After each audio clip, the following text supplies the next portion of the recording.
is Tuesday, May 5th, 2020. In my previous video, I made a Chinese video, but the video basically I talk about that here on Sunday, after we had a gap down, I knew that gap down is just trying to shake a lot of people off, right? When you see a gap down, if you're weekend, you're gonna be thinking about, oh my God, it's gap down. Is this gonna fall apart? I when I was there, I knew it was a shake off. It was a shakeout, and what happened was the gap down is just try to scare a lot of longs off the roller coaster and try to attract more shorts, right? If I'm someone with a short bias, I see a gap down, I might tempted to enter because I thought the market is going to go crashing down. And I knew that was probably the bottom, interim bottom. And it turns out that was the exact bottom. You can see that we have liftoff. We have liftoff today. Currently, I'm not adding more to my long position. I added a bunch of stuff here to my long position, to my ES call options that expires in late June and also mid-July. So I have these positions on already. I'm just riding the wave right now. So if we do get a pullback, I'm just going to add more to my position. But it looks like to me that we probably won't get these kind of pullback anymore for this rally. I think we're just going to go straight up because we had a pullback in this rally. Now the participants know that the market is just going to go up. And because everybody knows the market's going to go up, people are just going to chase. And we might not even get a pullback. We might get a move like this. It was a very small pullbacks in between. So that's what I'm expecting the next couple of days. I think that once we get to this level, I don't know where exactly, but once we get to this level, the 3100 level, we had to be a bit cautious. I would suggest once we get to the 3100 level, I would take some of my positions off, take some profit. That's a very healthy profit if you are in options. I think that is almost a 100% profit if you're in options, right? You could literally double your money if you have bought where I recommended on Sunday.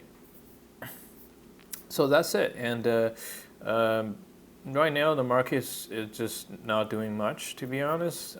We're not crashing. The chance of this crashing is getting smaller and smaller. I think if we're going really vertical, that, if we have something like this, like that, to, approaching, we zoom, if we zoom right through the 3100 level, like we didn't even have a pullback. Let's say that scenario, that we have no pullback, right? I'm expecting we have a pullback once we reach the 3100 level, came back down, then oscillates in this area again. But if we don't have that, if we just simply zoom through this level, 3100, and going straight to 3300, 3200, I would think that's very unhealthy for the market. Is an unhealthy move for the market. The reason is right now the fundamental valuation just simply does not justify us going back to the all-time high. This level of the valuations is way too rich for companies' earnings at the moment because the coronavirus.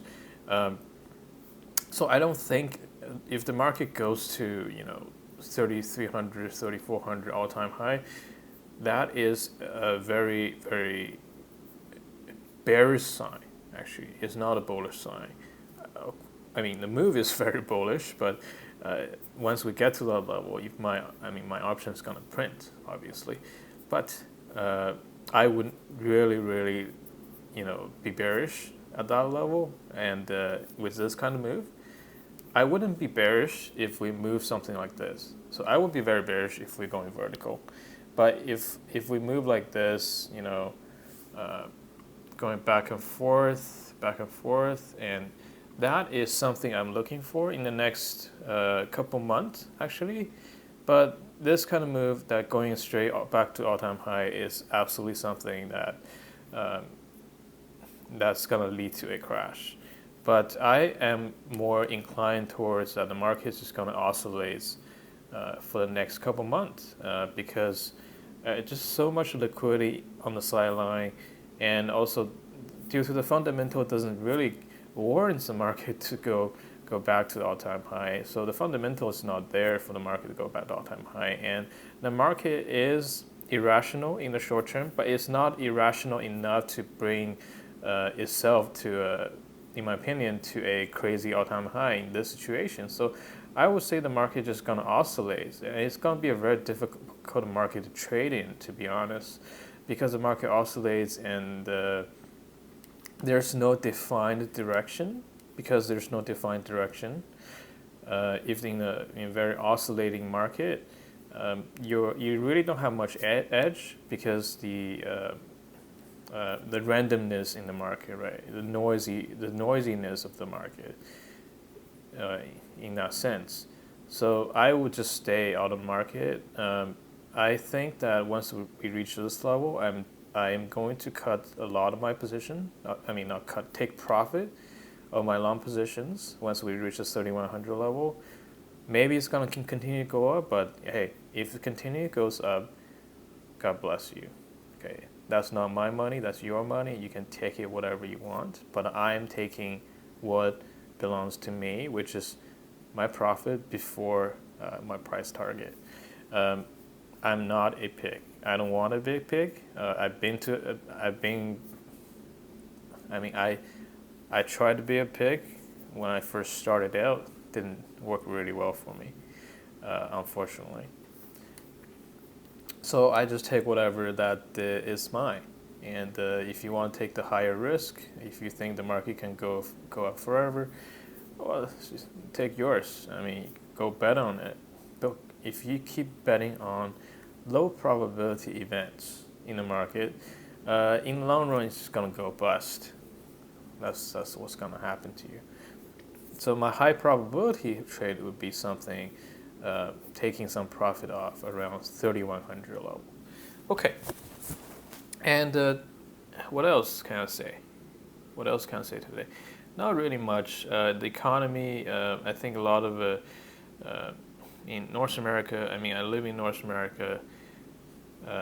Right now, I see a lot of not a lot, but I see some green shoots that the economy is opening back up again. I see people are kind of tired of staying at home. They just come out anyway. So a lot of bans going to be lifted. So I think the restaurant business is still going to be facing a lot of issues, especially for the restaurants, the high-end ones that you have to sit in and enjoy the cuisine.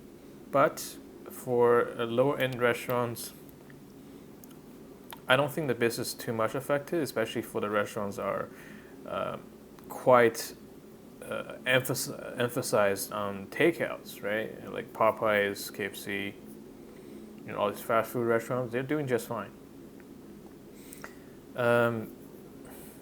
So what other business? I think a lot of companies are actually going back to work where I live, and I think the economy is opening back up. Are we going to have a second wave? A second wave in the coronavirus infection? We might. What I'm worried about is the United States, that some of the states are actually opening back too soon, too quick, in my opinion, and we might have a second wave in the coronavirus case. If we do get a second wave, that's not going to be good for the market. However, I don't think the second wave is going to trigger the market crash. I would think something like we oscillate and we might go down and retest 2400 level, or even maybe a little bit higher 2600 level. But I doubt we're going to continue crashing down until much later, maybe in the November or even later period. I don't think in the next couple months we're gonna see a move like this. That would be too soon. I think we have to oscillate at this level for until maybe October, November-ish to see another large move. So that is my opinion. And please do not trade based on my opinion. I mean, this is just pure educational, pure speculation, pure idea sharing. Again, do not take my do not take what I post in this channel as financial advice. Thank you, and for those of you who have you know entered the long position at this point, congratulations, and keep holding that position. Okay, because the market right now is very strong. Do not try to short it, and do not sell your position. Your entry is great. You should move your stop a little bit up to at least to break even, just to protect your precious capital, and enjoy the gain. Enjoy the gain in the next couple of days.